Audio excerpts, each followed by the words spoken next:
Yes, it's so nice to be back with you all this week. It's really good to be here. And so let me go through a couple quick announcements. I'll be having a retreat here in Durango, Colorado on July 18th through the 21st. It's a non-residential retreat and located this little chapel on Fort Lewis College's campus. It's really beautiful, and we had a wonderful time here last year. So if you feel inclined to join us, just put it on your calendar, and in the next week, I'll have the details up on my website. In addition to that, I look forward to seeing you all on Wednesday nights, where we have a meditation group, which has been very, very powerful, and it's another way to connect more deeply. And so I look forward to seeing you there. And then last but not least, I want to thank everyone who's been offering donations supporting the Sangha, and you can do that by visiting craigholiday.com. So big thank you to Tatiana, Justina, Ivy, Butch, and there was a handful of others. And so thank you all so much for supporting this. It truly means a lot to me. And so, I'll tell a little bit of a funny story about two illusions that I found myself in this day. And, one of them is on, I believe, Friday night, maybe even Thursday night. I was pedaling my mountain bike, and, I threw my back out really bad, just pedaling up some intense terrain. And, when the body hurts, when there's pain in the body, pain in the nervous system, it's loud. And so it gets your attention. And so oftentimes it dominates our attention. And this is one of the great illusions, that we are our body. And while it's not true, what we are in the depth of our being is our soul. It's our true nature. But when you're in pain, sometimes the voices are screaming, and it's easy to get a little bit lost, get a little bit irritated, or just, overwhelmed by the experience of pain. And, that's what the nervous system is supposed to do. It's supposed to have your full attention so that you pay attention to it, so that you do something to it, to help. But it's important that we don't become fully fooled, fully attached to our body. It's good to take care of the body, of course, but not to be fully attached and or identified with the body. And so, the second illusion came up today, is it's playoffs time for hockey. And I'm not really that big of a sports fan so far this season, out of the 200 games or however many games there were in the NHL, I've seen, maybe 2 of them. But, because I was in a ridiculous amount of pain, and I was just having trouble walking around, I spent some time laying on the couch, and I saw one of my favorite teams today just get absolutely destroyed on the ice. It was a humiliating defeat for them. And I watched the Sharks play, the San Jose Sharks play against the St. Louis Blues. And it's funny, because when you're watching sports, it's almost the same thing as being God. You've created a world, a world with a great play, and you're just watching that play unfold, and so I assume at one point in time, God was just bored. And so she created this incredible play, this universe, with all these beings, who take their lives so seriously, who fight with each other. Sometimes we hit each other with sticks, and that's what goes on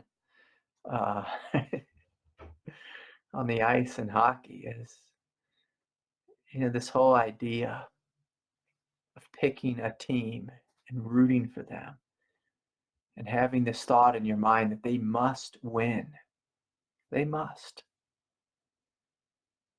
So our ego becomes attached to something.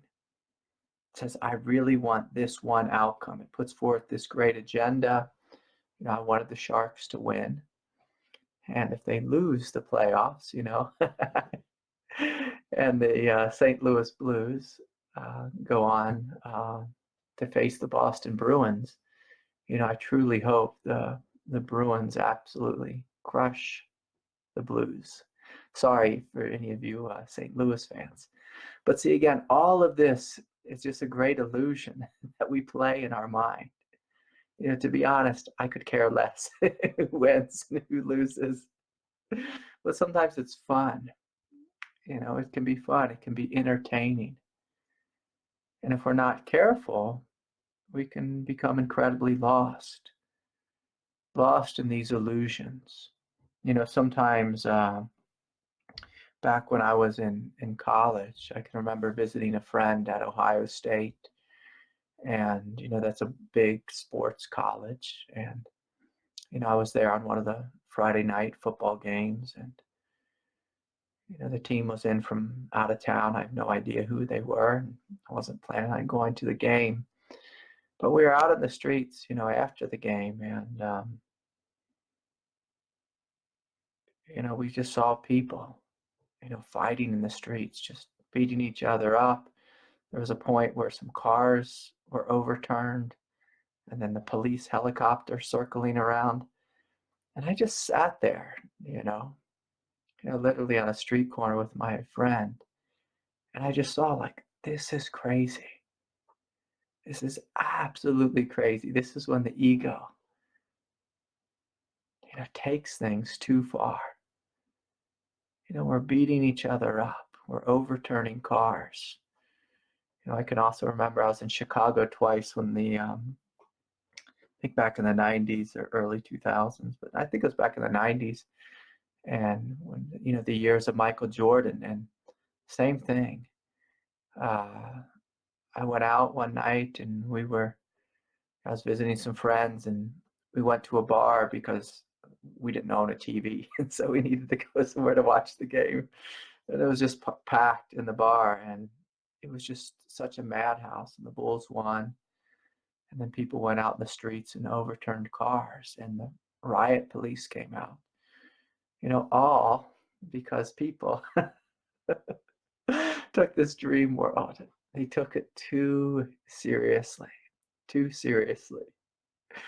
And so, it could be fun temporarily to root for a team and to wish for an outcome. But just like anything in life, what the Buddha said, if we take it too seriously, we suffer, and those around us suffer. How many of us right now want our partners to be different? How many of us want a different outcome for our life right now? Like the fellow before who was speaking, how many of us are actually willing to rest in beingness, to rest in what is, and to give oneself permission to let go of all attachment, to let go of it.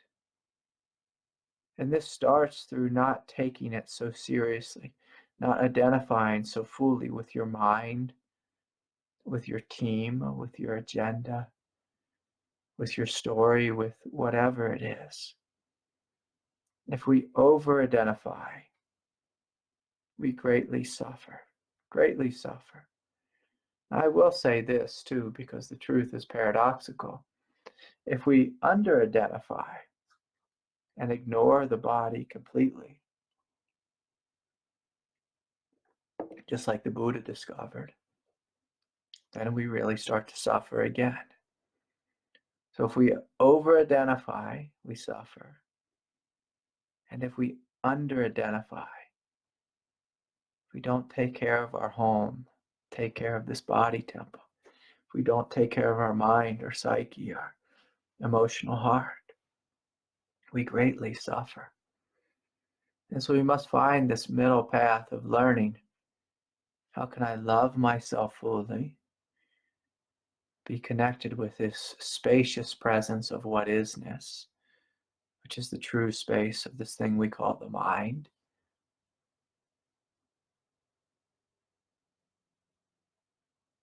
How do I do this?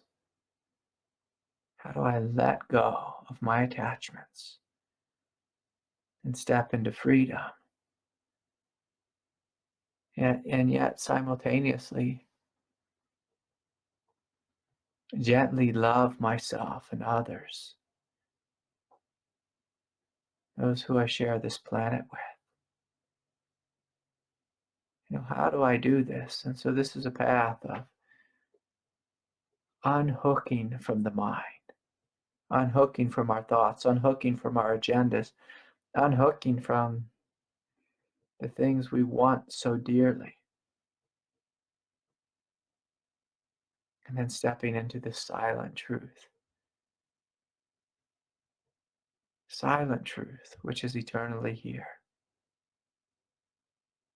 This gentle presence of a wise mind, and saying yes to this, yes. And so in order for me to get out of the two illusions that I stepped into this weekend, one of the ways when I'm sitting with intense pain, which I hate to say it, but I am right now. I'm in tremendous pain. When you give yourself permission to experience yourself greater than the body, greater. And so this means we must allow our consciousness to expand, to be big, to be vast, to be wide. And so when you sit in pain, like chronic pain, all of your attention, it laser-like focuses on one thing. And in order to release that attention, you must first learn to breathe deeply into pain, like breathe deeply, relax the body, and just know that on an essential level, like on the level of beingness, we must connect to this place that knows I am okay. On the level of my nervous system, yeah, my my nerves are screaming at me, you're not okay. I have some kind of intense sciatica happening, and pain shooting down the legs and up the spine. But aren't I greater than my legs and my spine? This presence that I must know that I'm greater. And so in order to know that we're greater, instead of focusing purely on the pain and the nerves, we must give ourselves permission to allow our consciousness to spread out. And so instead of being focused in, I invite myself, my consciousness, to be unfocused, to allow awareness to be 360, just to see behind me, to feel behind me, to see in front of me, to feel above, to feel below. And as my consciousness expands in this moment, I immediately feel better. The reason I feel better is because my world has gotten a lot greater. A lot greater. It's not that I'm ignoring the pain, but rather my consciousness is spreading out. Still includes the pain. And there's this funny thing that happens with especially physical pain, but any type of pain in particular. If you allow your consciousness to spread out and include the pain gets the message that I am safe and therefore I can relax. Even if it's just 10% or 20%, I can relax. I can relax. But when your consciousness is laser sharp, limited and focused on one thing, like, oh my God, I'm in so much pain. I'm in so much pain. I'm going to go crazy. If we go into that place, then pain becomes our entire world. yeah, then we can greatly, greatly suffer. And so in order to step out of the illusion of pain, and by the illusion of pain, I don't mean that pain is not real. I mean that pain is the totality of my identity, that the nervous system is the totality of my identity. So when the Buddha said the world is an illusion, it wasn't such a great translation. What he meant was the world of your mind, the world of story, the world of thought, the world of fantasy. Going into the future, like when you're in pain, oftentimes your mind will create a story that this pain will never end. It must end now, or I'll go crazy, or whatever it is. I cannot take this. And in fact, that is an illusion. There's a truth there. I cannot take this. The ego cannot take it. It gets overwhelmed by it. But if you give yourself permission to step back into essence, you notice, oh, there's something here that can receive pain, that can also receive the hugeness of what you are. And then pain starts to diminish to some degree. The perspective also just greatly changes. It's like standing on a mountaintop. When you climb a mountain and get to the top, you look down over the valley and you see, all the mountains in the distance, or you have this connection with the millions of years of time. It's hard to have a very limited egoic focus and be like, my life is over. Most people, when they climb to the top of the mountain, you feel like your life is eternal, is ever present. That whatever problem were there, that eventually it'll all work itself out. It'll all work itself out. And so, I thought I would share the two illusions, the hockey game and wanting the Sharks to win. Thinking that means something, which it doesn't. It means nothing if they win or lose. It just means that one team won. One team was wearing a blue jersey, the other was wearing a white. It does not matter ultimately who wins. Either way, it will be God's will. When we come into alignment with God's will, our suffering decreases. When we argue against God's will, or what is, we suffer. It's just basic math. And so often I have to meet with individuals and tell them, sometimes life is just this simple. If you argue with life, you will suffer greatly.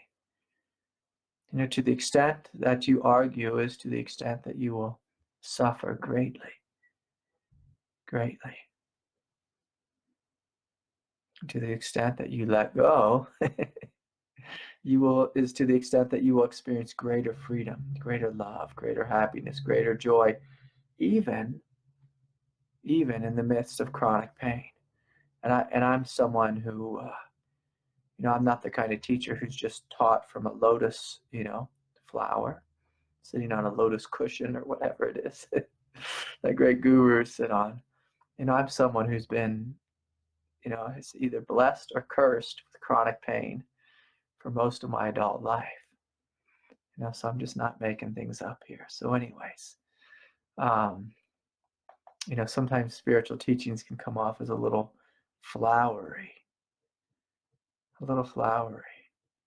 And so as I sit, if I want to take a step even further with this pain that I'm in, so I connect with this hugeness, this vastness, the pain starts to diminish. But then also, as I breathe more deeply into the pain and embrace it from a place of compassion, I will feel the pain temporarily intensify. And then after I breathe a little more and soothe it, it will start to decrease. It'll start to relax. Now, some pain, if it's purely physical, sometimes we don't get great relief in the body. But if we allow consciousness to expand and the heart is open and we're not fighting with it, we get relief through resting in true nature. In true nature. And even if the body doesn't let up, in theory, eventually it will. It will. And so, it's good to see you all this week. And of course, if anyone has a question, you're welcome to ask. And I see that Richard, it looks like Richard has a question. And each week, Richard has been coming forward and asking a question. And so I'm going to encourage, the rest of you, if there's something on your mind, now's a good time to ask. You have my full attention. I just have a couple emails this week. I had a lot of thank you emails from people, and that was really sweet.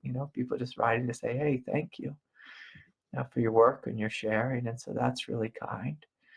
And so why don't we see what's happening with our friend Richard here. Let me see if I can pull you up, Richard. Did you want to ask a question, Richard? Yeah, I do. Can you hear me? Yeah, I can hear you. Hey there. Hey, everyone.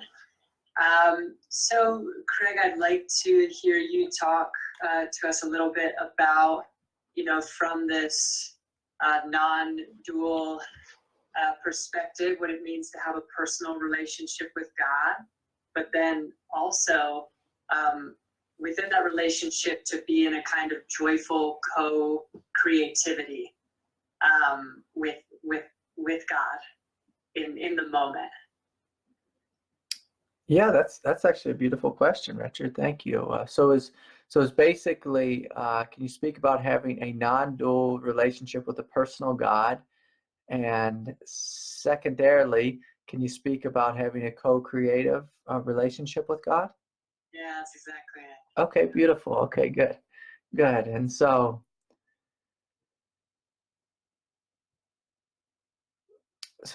back in the 1800s, there lived this great non-dual saint in India. His name was Ramakrishna. He was Swami Vivekananda's teacher. And, beyond Ramakrishna and Vivekananda, there was Ramana Maharshi. And each one of these masters had a relationship, with vast spacious emptiness and eternal freedom, this eternal presence of I amness, feeling just absolutely one with God. But simultaneously, they also had a deep and profound respect for the Divine Mother, and they would bow before her, most days, many, many times. Ramakrishna, he used to just chant the name of the Divine Mother. And, this may seem like a dualistic experience, but if you ever are a parent, if you ever have children, there are these moments throughout your history, often just most days I have this experience like with my child, where I feel utterly at one with her. I look at her and I see myself. She looks at me and sees herself. I have this great love and adornment for her. She has great love and adornment for me. And it feels as if it's just one movement. Like there's one person here. One person. And in a real sense, just like you and I are made in the image and likeness of God, my daughter is made in the image and likeness of me. And so when she has an emotion, I feel her emotion in my body. When I have an emotion, she feels daddy's emotion in her body. And so in a non-dual sense, it feels as if there's no separation. Energetically, it feels, directly, often as if there is no separation. And yet there are two that are here, seemingly two individuals made out of the same life force, the same presence, the same divinity. And that's the great paradox of non-duality. Everything ultimately, if you feel into it, is Satchidananda. It's made up of vast, spacious peace, even on an atomic or molecular level. It's made up of, aliveness, radiance, bliss, and just the energy of life. It's radiant. And again, whether you're looking at yourself, looking at God, looking at a rock, looking at the walls in your home, everything is made up of this. And then everything has this subtle intelligence. Subtle intelligence, even if it's just the atoms, just the intelligence that holds them together. Where they circulate just the right way to make them seem as if they are solid. And so for me, what I found, if I'm just a good Buddhist, and I just focus on spacious emptiness, I actually feel pretty dry in my heart. It actually feels kind of dead. The heart is an instrument of connection, of intimacy, of love, of radiance, and even of this word, of attraction. And so there is obviously a God who made us. If you develop a relationship with her, you'll find that she actually cares. She actually cares about you, Richard. And she loves you. She adores you. She knows your innocence, your purity of heart. And she serves you. And she will eternally serve you, especially if you call upon her, connect with her. You'll find your heart lighting up more, becoming more alive, more radiant, as you fall in love with her. And again, this is a paradox because we are God. But of course, you and I did not create this universe. Something greater did. And so what I found just through the years is if we just have a non-dual relationship with God, we can easily fall into meaninglessness. We'll have thoughts like everything is meaningless, it doesn't matter. Purposelessness. We will lose a sense of connection. We can feel quite lonely, even if we're deeply spiritual. Yet all these things are quickly healed, often just through opening one's heart and praying. And by praying, I don't mean, hey, God, if I quit smoking, will you give me $1 million? That's like bartering. If I'm kind to my mom, then will you get me the new job or whatever it is? To me, I never understood that type of prayer. Prayer is the exact same thing as meditation. It's opening oneself to something greater. And so as you open your crown chakra and you surrender your mind, you surrender your heart, and you give yourself permission just to be childlike innocence. If you just join me in doing this right now, just open the crown. That's basically like opening the door saying, hey, Mom, like mother, father. Mother, father are simply words for something greater. Will you come into me? Will you love me? Will you hold this pain? Will you give me the strength? Will you be here with me? And see, even as I say this prayer, and I'm a pretty open guy, I start to feel these waves of grace pouring into me, and pretty soon it starts to take my breath away. And as you can see, it puts a big smile on my face. And if you started at the beginning of the satsang, you might have noticed, Craig is he's a little bit dry, just telling his normal spiel about his announcements. But as I pray and I open my heart, I just really start to smile and feel overwhelmed by love. And so this is the Divine Mother, coming right now in this moment into me just because I called.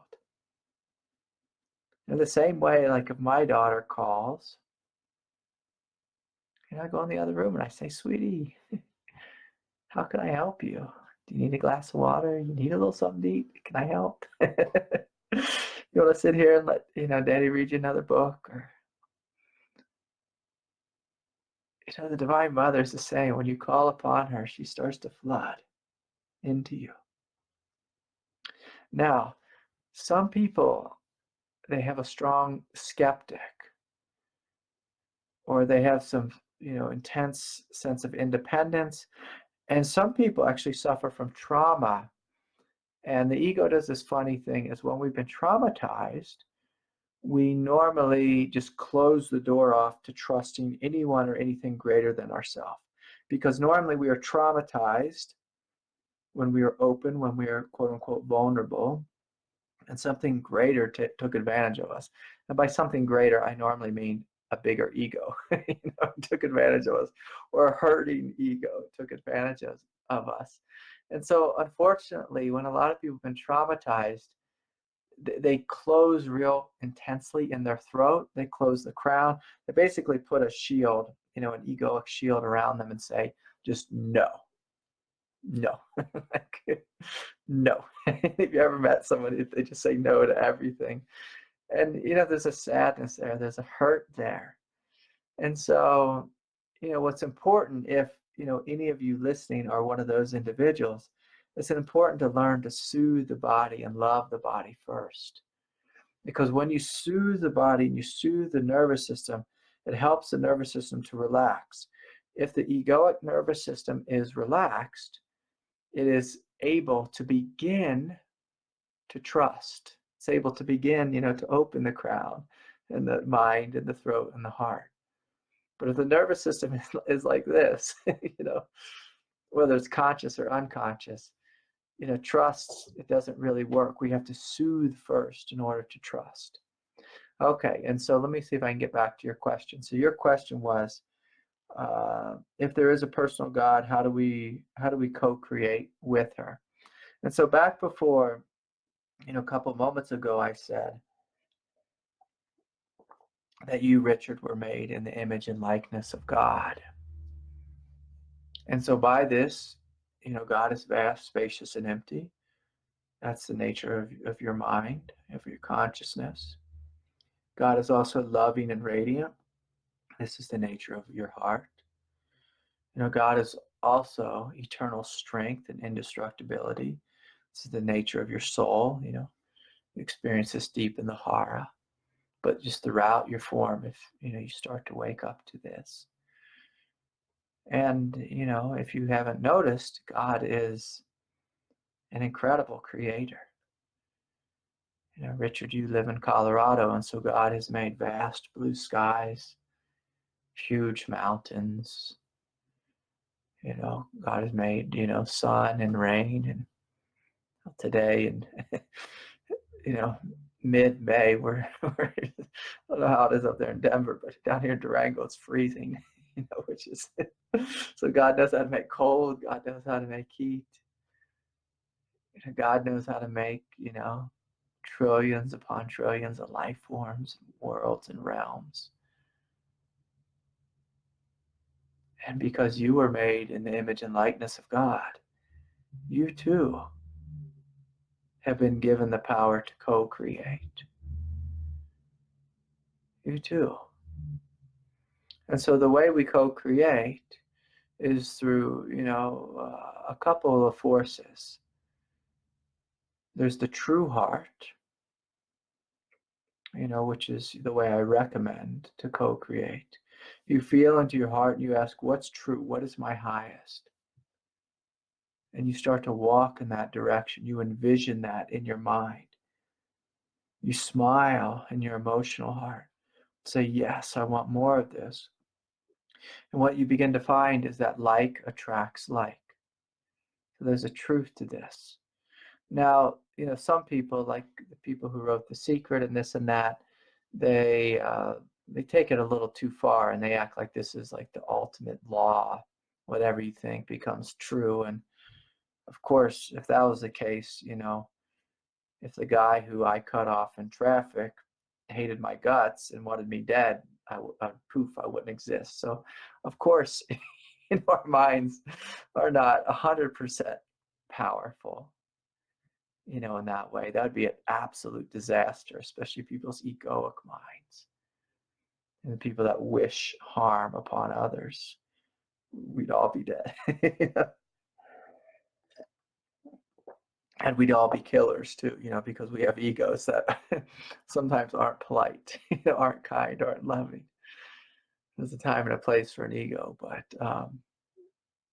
in this moment, I invite you, just to feel into your heart, Richard, and just ask, like, just what is true? Like, what do I want for my life? And what you begin to see in a non-dual way is that your true desire and God's true desire is one. Is one. It's one desire.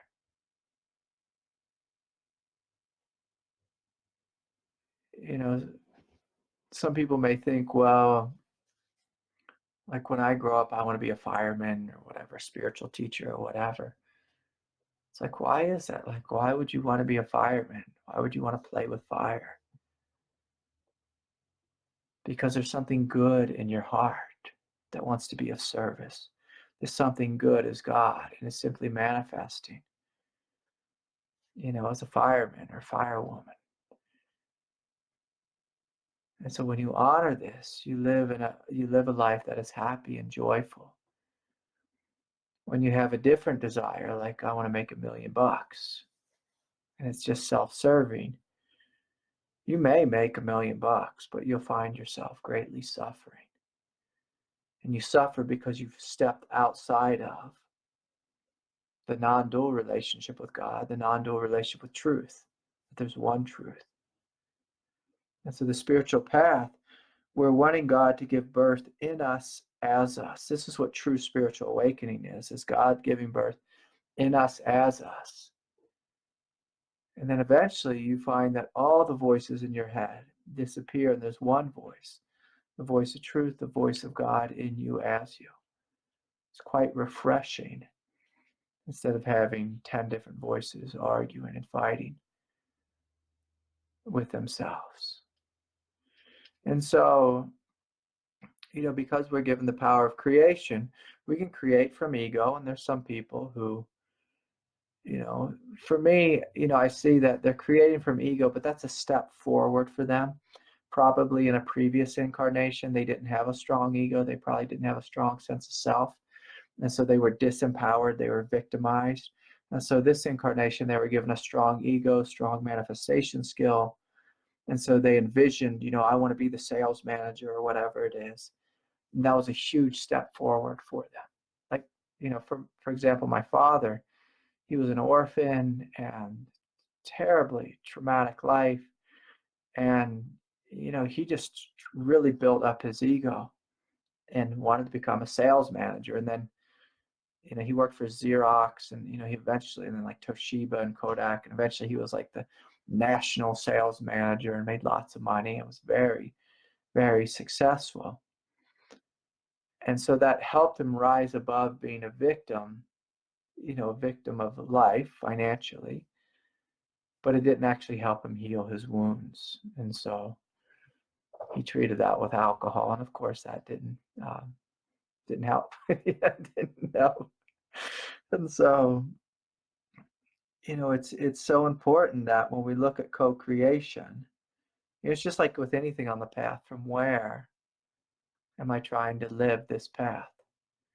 Am I simply trying to use the spiritual path to escape pain and become enlightened? That doesn't actually work. the thing that it wants to escape pain is the ego. We just reinforce the ego. But if our path is, I truly want to be free, I truly want to know what enlightenment is, then you let go of whether, this idea of pain or pleasure, and you walk forward in the direction of truth. You envision it. And I encourage everyone listening, if you're going to co-create with God on the spiritual path, envision yourself happy, healthy, free. Envision yourself loved by God. As a child, I hate to say this, some people think it sounds arrogant. I knew, that one day I would be enlightened. I knew one day that I would be awake. I demanded it. It was my highest desire in my heart. I wanted to be free. And there was moments that desire just purely came out of the ego because I was in pain. But ultimately, that desire, it came from my heart. I knew what I wanted. It was crystal clear. I would lay out, in the middle of the night, just look at that vast universe, and I would allow my mind to expand. And I just knew that it was possible to experience this permanently. So I just kept envisioning it and walking in the direction of it, giving my life, putting my energy behind it. This is how we create. We put our energy behind it. We trust ultimately. We never give up. Never give up.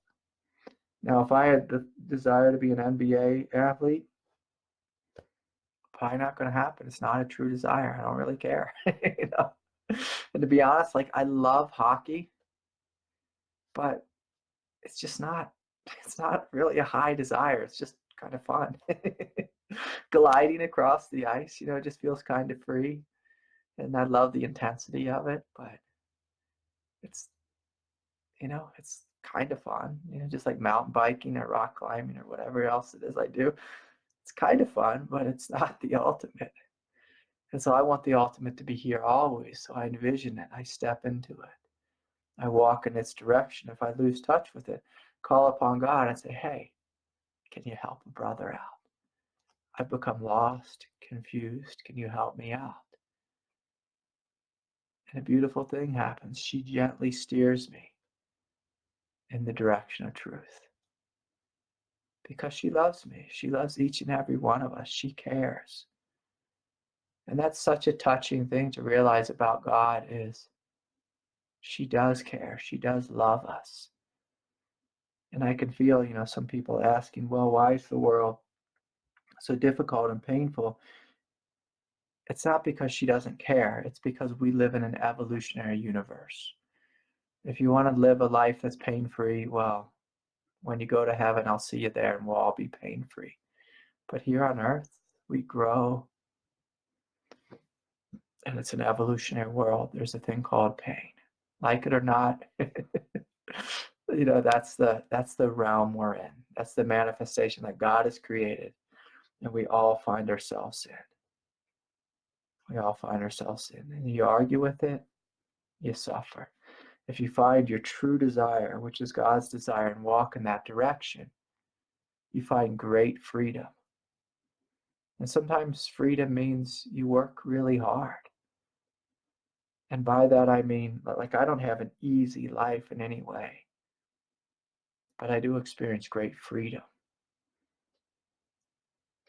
Sometimes when you wake up to the truth of God, you realize it's like you become a slave to God, to her will.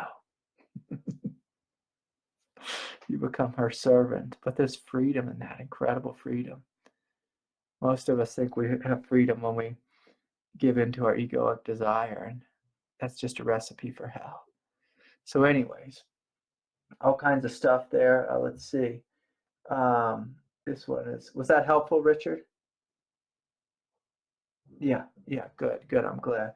Okay, so a couple questions popped up. This one is from Tree. When you work with people, do you wear their wounding, their personal experience in your system when you are working with them and after? What do you do with this stuff? I wonder when we've worked with a lot on our own, stuff do we process for others? Yeah, Tree, this is absolutely right. So, basically this is what happens when you're a healer, of some sort, healer, counselor, body work, or light work, or whatever you want to call it. Through the law of oneness, through opening to oneness, you start to feel everything. So some people have this idea that enlightenment means you feel nothing, but it's the complete opposite. When you truly wake up, you start to feel everything. But because your consciousness has expanded, you feel more. Like Ken Wilber said, it bothers you less. You feel more, but it bothers you less. So if you feel more and it bothers you more, that's because your consciousness is not expanding greater. You've just become very empathetic. And so there's a difference between empathy and freedom. When you step into freedom, you realize that what you are is greater than this body, greater than this form, greater than this identity, greater than the one that's here, who's feeling. And your consciousness is huge, it's vast, it's wide. And so, Tree, a great question is, who is it that's here that's beyond feeling? Who is this that's here that's beyond feeling? Who is it that's here that's beyond pain and pleasure? Who is it that's here that's beyond birth and death? And so when you're in touch with your essence is awake, aware, vast, spacious, loving, compassionate.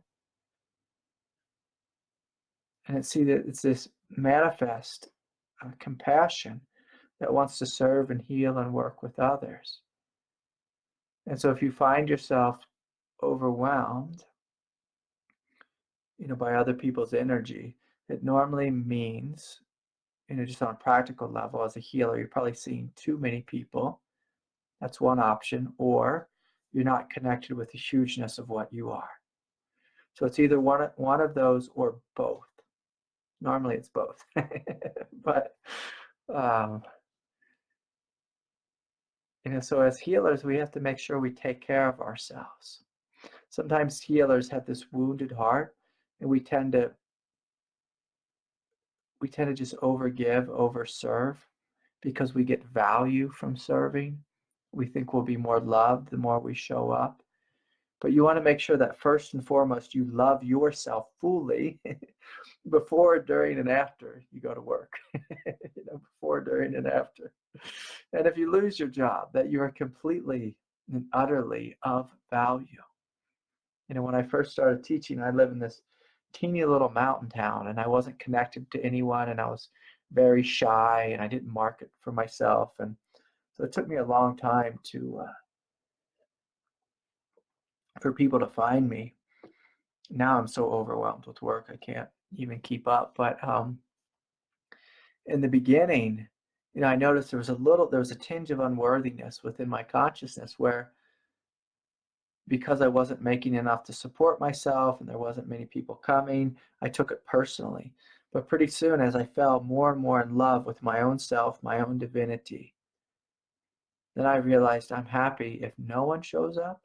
It's actually a great relief. Because then I just get to sit there, me and God. Or if, I've taught before to, 200 people before, maybe even more. And either way, I'm happy, because my sense of identity, my sense of value and worthiness, it's irrelevant, because I love myself so fully. Like, I know I'm of value because I am of God, just like you are of value because you are of God. You are of God. And so, Tree, I hope that was helpful. And yeah, the last part you said is, when you do a lot of work on yourself and you find yourself very empty, yeah, then that's not the end. Then God just tends to use you working with others. And so, people have this idea that we get to a place where we float on a lotus flower. And, there's just no truth to that. You know, the floating on the lotus flower is eternally here. But normally, when you've done intense work on yourself, you find, oh, there's another 9 billion people on the planet who could also use some support. And so God normally puts you right to work. So anyways, thank you for that, Tree. Okay, let's see here. Someone else writes, Craig, the same embracing and allowing and breathing into it being the pain, applies to tremendously to emotional pain. Yes, absolutely. I experienced this weekend and felt almost dissolving, disintegrating. But at the end, the calming silence, a loving silence came over her. Yes, and so this is so true. The more you embrace, the more you love what's arising, what you'll find is that the silence becomes deeper, fuller, and eventually we realize there is a silence that is here in every moment. One, this is our consciousness. Two, it's the consciousness of God, eternally embracing us. Eternally embracing us. And this is one of the great gifts that I love of having a personal relationship with God. If you cannot personally find your own heart and embrace your own pain, oftentimes I'll just be, like a little kid and just say, God, will you take this? Will you take this from me? Will you come into me? Can I crawl up in your lap? And will you hold me, love me, embrace me?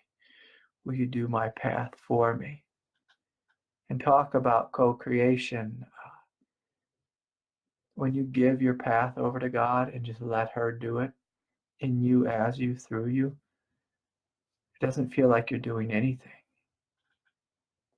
It just feels as if life is living through you. Even when it's ridiculously difficult and painful and evolution has happened, like sometimes I just feel my body as this tremendous heat just burning up karma.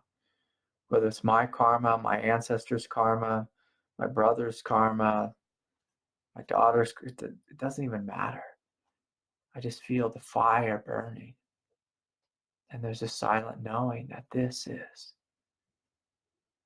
it's all God, it's all grace, it's all divine. Even if, to a human ego, someone may step into this body and say, my God, that feels like hell. No, it's evolution. It's absolutely divine. It's holy. Stepping into this fire and being this fire. Being this fire. Beautiful.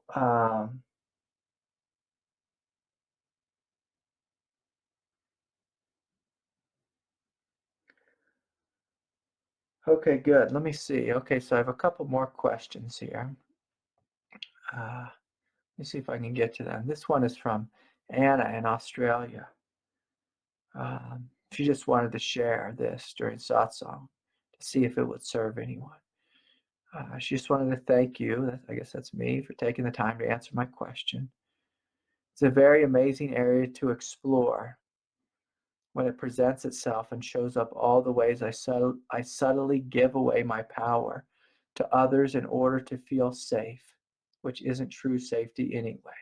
And so I think we all know this experience of giving our power away to others, and then we lose our power, and we think we'll feel safe if we give our power away. But oftentimes we just lose ourselves, in a relationship, in a partner, in a child, whatever it is. It really seems to be a deep meeting between the urge to go into story with and the natural stillness of truth. That seems to be a birthing place of the fire. Yeah, that's very true. All of us, we can divide ourselves from God, from life, from others by going into our story, or simply step into the fire of truth. Beautiful. All the ways that I used to blend in don't work anymore. In fact, they feel downright uncomfortable, like a big fat lie that that she's not used to anymore. And so this is true, like so many of us, like our ego will try to blend in. It tries to camouflage itself in life. It tries to be small or, be with the in crowd or whatever it is. All of this is defensiveness. I can say that this is where the backbone, Craig, you speak of is nourished. It's strengthened in the non-movement, the deep honesty, the vulnerability here feels like the fertilizer for the backbone. And then when you realize this fire is always burning, something low, sometimes bright, but the fire is what you are. Yeah, this is beautiful. Life gives us whatever we need and will use everything it can to show us the way home. It's always on our side, even when we can't see it. This is one of the most difficult truths to realize, is that God is on our side. Because our ego is eternally telling us God is not on our side. Life is not on our side. It's us against them. I came to this point where, basically my whole life fell apart. And I've told this story often. I lost a house, lost my wife at the time, lost a son, lost my entire life savings, was incredible debt. It took me many years to realize that all of this was necessary to shake me out of my own stubbornness. So now I can see that on a soul level. On a human egoic level, my God, was that painful. It was ridiculous. I used to raise my fist to God and scream profanity. But on a soul level, I can see, because I was so stubborn, I had such a strong ego, I developed so much willpower, like God had to just turn my world upside down. Now, it doesn't have to be this hard for everyone. I'm just, John Lennon wrote a song, I'm a jealous guy, I'm a stubborn guy. So I was holding on, out of guilt and attachment, and, God had a different plan for me. I'm happy God won. Happy God won. Okay, so I see it's near the end, but there's one quick question I'm going to do. This is from Aaliyah. Hi, Craig. Thanks for the encouragement to keep opening and relax no matter what the mind-body is up to. As the heart opens wider and the Shakti energy is given rein, it seems more is coming through the trauma body to melt in love. Dark hidden memories and flashes of terror. Feels like the kundalini kriyas are different to the somatic and vocal movements associated with the traumas. Yet it's all energy, right? This is my mind wanting to know.